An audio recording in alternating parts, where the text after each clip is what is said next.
Hi friends, welcome to Karthik Telugu news. ఇవాళ వర్షాల గురించి మరొక ఇంపార్టెంట్ అప్డేట్ న్యూస్ అయితే రావడం జరిగింది. దీని గురించి మరిన్ని విషయాలు ఈ వీడియోలో తెలుసుకుందాం. దయచేసి ఈ వీడియోని ఎక్కడా స్కిప్ చేయకుండా చివరి వరకు చూడండి ఫ్రెండ్స్. అలాగే మా ఛానల్ సబ్స్క్రైబ్ చేసుకొని మాకైతే సపోర్ట్ అయితే ఇవ్వండి. వివరాల్లోకి వెళ్ళినట్లయితే, బంగాళాఖాతంలో ఏర్పడిన తీవ్ర వాయుగుండం బుధవారం నాటికి తుఫానుగా రూపాంతరం చెందుతుందని వాతావరణ శాఖ అధికారులు పేర్కొన్నారు. తర్వాత ఉత్తర వాయువ్య దిశగా కదులుతూ తమిళనాడు, శ్రీలంక తీరాల వైపు పయనిస్తుందని తెలిపారు.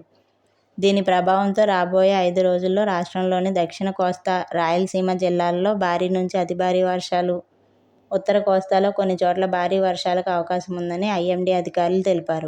మిగిలిన ప్రాంతాల్లో తేలికపాటి నుంచి ఓ మోస్తరు వర్షాలు కురవచ్చని అంచనా వేశారు. బంగాళాఖాతంలో ఏర్పడిన వాయుగుండం తీవ్ర తుఫానుగా మారే వైనం ఇవి శాటిలైట్ దృశ్యాల్లో చూడొచ్చు. అలాగే ఇది తీవ్ర తుఫానుగా మారి రానున్న 24 గంటల్లో తెలుగు రాష్ట్రాల వైపు మళ్లుతుందని వాతావరణ శాఖ అధికారులు హెచ్చరించారు. దక్షిణ కోస్తా తీరంలో గరిష్టంగా గంటకు 75 కిలోమీటర్ల వేగంతో గాలులు వీస్తాయని అధికారులు హెచ్చరించారు. తుఫాను తీరం దాటే ప్రాంతంపై స్పష్టత రావాల్సి ఉందని, తీవ్ర వాయుగుండం ప్రభావంతో సముద్రం అలజడిగా మారుతుందని, మత్స్యకారులు శుక్రవారం వరకు వేటకు వెళ్లరాదని విశాఖ తుఫాను హెచ్చరికల కేంద్రం సూచించారు. విశాఖపట్నం, గంగవరం, కాకినాడ, మచిలీపట్నం, కృష్ణపట్నం పోర్టుల్లో 1వ నెంబర్ హెచ్చరికలు జారీ చేశారు.